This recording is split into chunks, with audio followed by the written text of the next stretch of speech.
토트넘이 오늘 경기를 패배하면서 챔피언스 리그, 유로파 리그를 넘어서 컨퍼런스 리그까지 떨어질 가능성도 생겼습니다. 순위를 보면요, 리버풀이 오늘 경기 승리하면서 56점이 됐고요. 토트넘이 54점이 됐거든요. 그런데 리버풀이 한 경기를 덜 했어요. 그래서 리버풀과의 그 승점 차가 최대 5점 차이까지 날 수가 있습니다. 아스톤 빌라가 오늘 경기 또 졌는데 토트넘도 지면서 점수 차이를 못 벌렸고, 더 문제는 여기죠. 브라이튼은 토트넘보다 3경기를 덜 치렀습니다. 3경기. 승점 차이는 2점 차이예요. 이러면 브라이튼이 토트넘하고 순위가 안 바뀌는 게 더 이상하죠?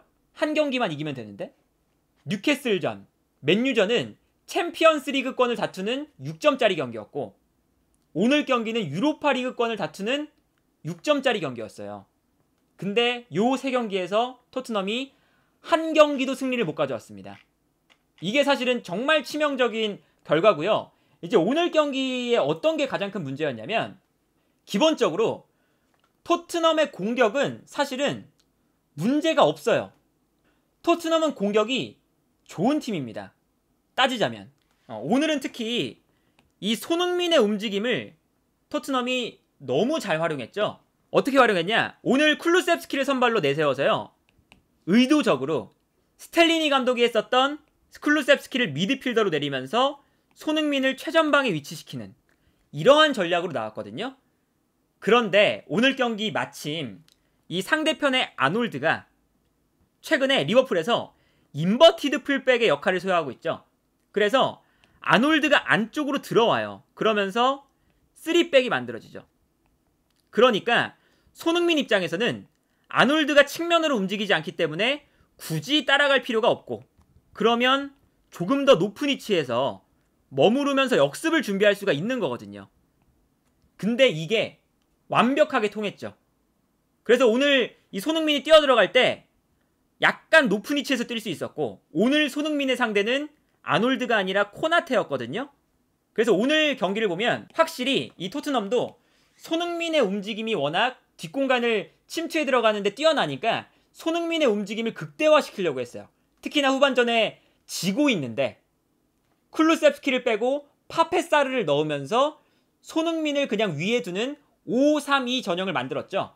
원래 쿨루셉스키가 어차피 내려오긴 했었지만 공격수를 넣지 않고 지고 있는데 파페사르를 넣는다. 이거는 손흥민을 올려 쓰겠다 라는 개념이 확실한 거거든요. 이제 토트넘이 공격을 할 때 손흥민이 중앙에 있다가 측면으로 뛰어들어가고, 아놀드는 어차피 중앙으로 들어와 있으니까 아놀드와 코나테의 경합 상황이 나오는 거거든요. 그래서 손흥민이 최전방에 있다가 뛰어들어가는 공간으로 토트넘이 패스를 한다. 이게 사실은 리버풀을 상대할 때 오늘 경기 정해져 있는 패턴이었어요. 그런데 손흥민이 위에서 뛰다 보니까 뒷공간 침투를 더 수월하게 했죠. 이 장면도 토트넘이 후방에서 볼을 잡을 때 측면에 있다가 안쪽으로 뛰어들어오는 상황인데, 이때 코나테도 손흥민의 움직임을 놓쳤고, 아놀드의 가장 큰 약점이 수비니까 아놀드도 손흥민의 움직임을 놓쳤습니다. 그러면서 후방에서 넘어오는 볼을 손흥민이 받아서 여기서 이제 수비 라인을 완벽하게 무너뜨리는 모습을 볼 수가 있었죠. 물론 오프사이드가 되긴 했지만, 그리고 여기서 이제 골대까지 맞추는 장면까지 나왔는데, 이런 장면들이 계속 반복해서 나와요. 손흥민의 10호 골이 나올 때도 똑같았습니다. 이 장면에서 보면 아주 영리했어요. 페리시치가 볼을 잡았을 때 손흥민이 약간 미리 뛰어들어가면서 서로 호흡이 안 맞았어요. 그래서 손흥민이 오프사이드 라인 안쪽으로 들어가 있고, 페리시치가 미드필더 쪽으로 패스를 보내줍니다. 근데 여기서 손흥민의 플레이를 보세요. 이 다음 장면을 보면 손흥민이 뛰어갈 때 순간적으로 안쪽으로 돌아서 다시 뛰어들어가니까 로메로가 패스하는 순간 로버트슨보다 손흥민이 뒤쪽에 있죠. 그래서 이 패스가 들어가면서 완벽하게 리버풀의 수비 라인을 무너뜨려 버립니다. 그리고 뛰어들어가서 심지어 이 손흥민 선수가 볼을 받은 다음에 자신의 결정력을 발휘해서 득점으로 마무리를 하죠. 그러니까 이게 손흥민이라는 선수가 있기 때문에 오늘 토트넘은 공격수를 지고 있는 상황에서 줄이는 한이 있더라도 손흥민을 앞에 두고 손흥민을 활용한 역습을 하겠다는 너무나 명확했어요. 근데 이렇게 될 수 있는 이유는 손흥민이 공간으로 잘 침투해 들어갈 뿐만 아니라 오늘 골대도 2번 맞췄죠? 결정적인 찬스에서 결정력이 너무 좋아요. 골대도 사실은 수비가 많은 상황에서 골대를 맞춘 거거든요. 거의 득점에 준하는 상황을 만든 거니까 손흥민 선수의 슈팅력 이런 것들이 있기 때문에 토트넘이 역습을 할 수가 있다. 그래서 이런 장면이 나오기 시작하죠. 리버풀이 라인을 올렸을 때 이 장면도 보세요. 케인하고 손흥민 2명을 남기고 모든 선수가 내려가 있습니다.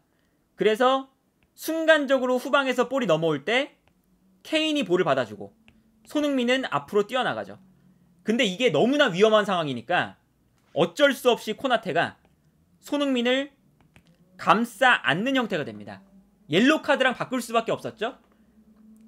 이게 사실은 손흥민의 힘이고 리버풀이 이거를 너무나 신경을 쓰다 보니까 첫 번째 골 장면도 이런 상황에서 나와요. 이 장면 보시면 손흥민이 약간 내려와 주고 있거든요. 그리고 코나테가 손흥민을 따라가고 있죠.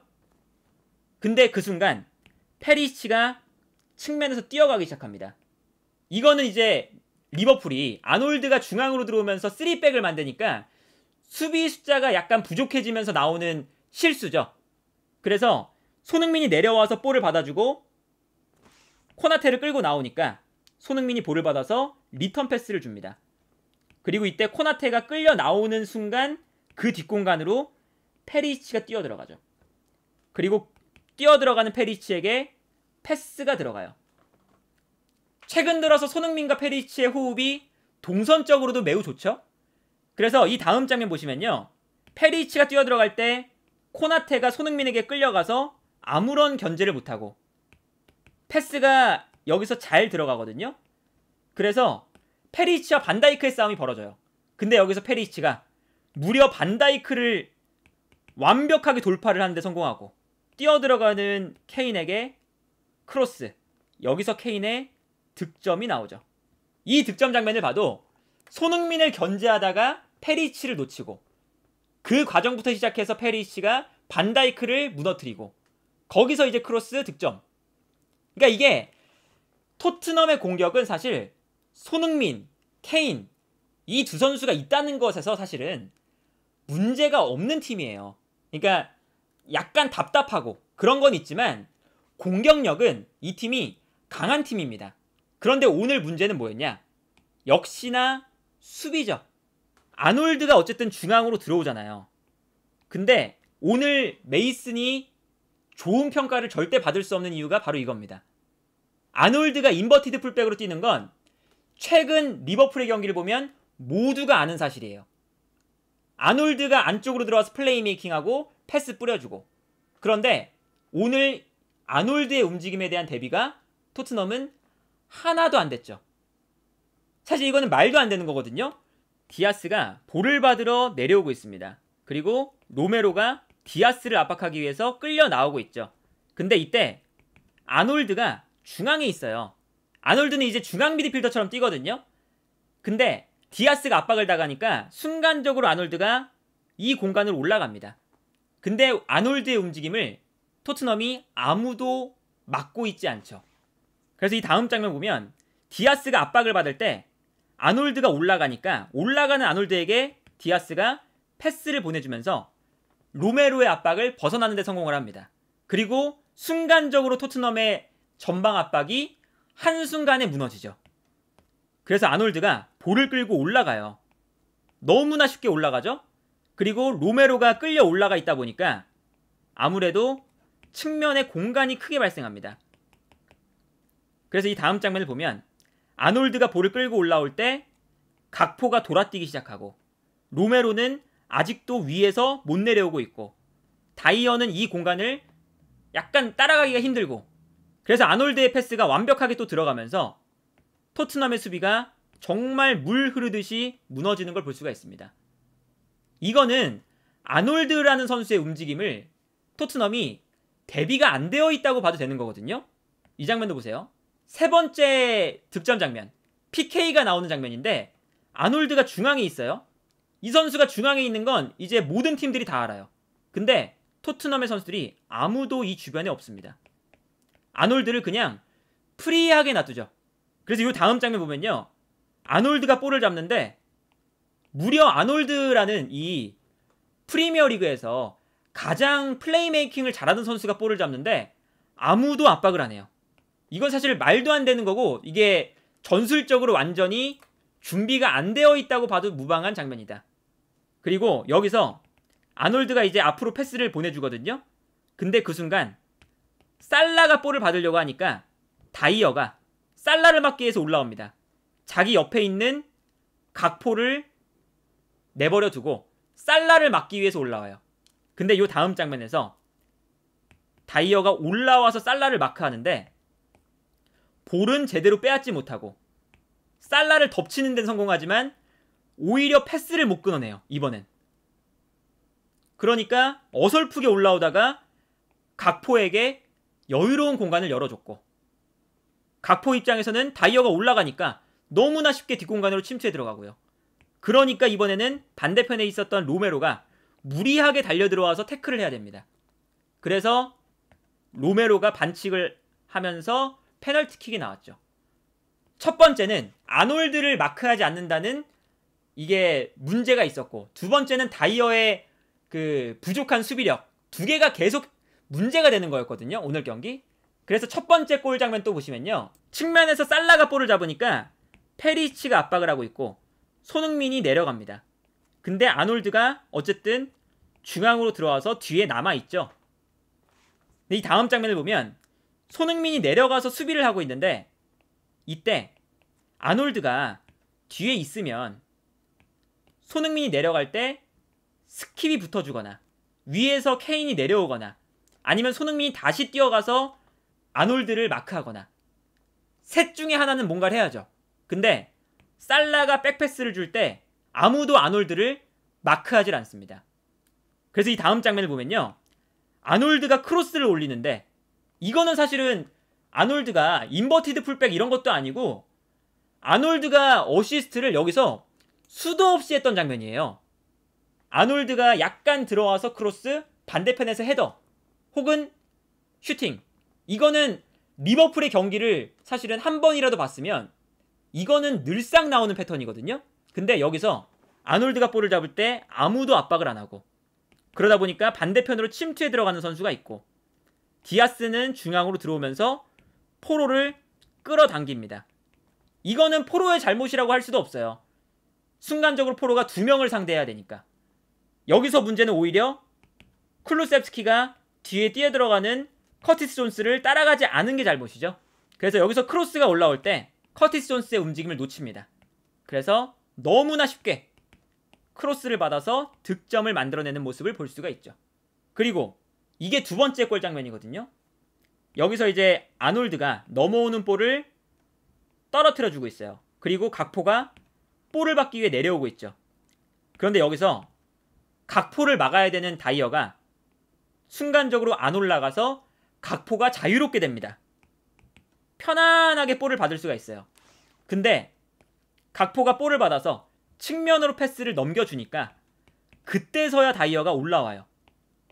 이미 각포는 볼을 다 받아놓고 옆으로 패스를 줬는데, 그래서 이 다음 장면 보면 어설프게 다이어가 올라와 있죠.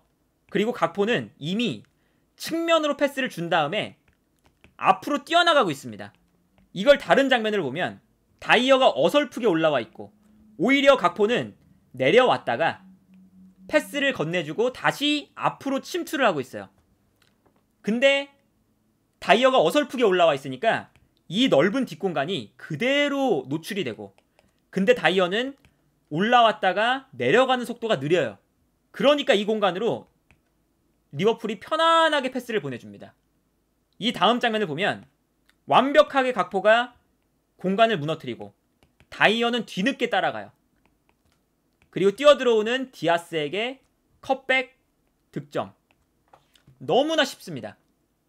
이게 사실은 다이어가 이런 수비를 한다는 것 자체가 토트넘이 챔피언스 리그에 진출하지 못하는 거, 그리고 유로파 리그에도 진출하는 것이 오늘 경기에서 약간 어려워졌다는 거, 이런 걸 생각을 하면 토트넘은 정말 절대적으로 수비가 문제거든요. 절대적으로. 그러니까 오늘 경기도 보시면 메이슨 감독이 어쨌든 공격수를 막 넣어서 마지막에는 단주마, 모우라, 히샬리송, 케인, 손흥민 5명을 넣어서 어쨌든 동점까지 만들잖아요. 공격수의 퀄리티가 워낙에 좋으니까. 특히나 손흥민과 케인이 있으니까 어떻게든 득점은 나와요. 근데 사실 오늘 경기도 전반전 15분 만에 3골이 나왔죠. 사실 이렇게 실점을 많이 해버리면 득점을 아무리 많이 한들 사실은 경기를 이길 수가 없잖아요. 토트넘의 문제는 누가 봐도 수비다. 그래서 오늘 이제 보세요. 토트넘이 63득점으로 프리미어리그 전체에서 4번째로 득점이 많은 팀입니다. 4번째. 근데 실점은 프리미어리그 전체에서 5번째로 많은 팀이 토트넘이 됐어요. 57실점. 얼마나 이게 안 좋냐면 순위를 보시면 너무나 명확하죠.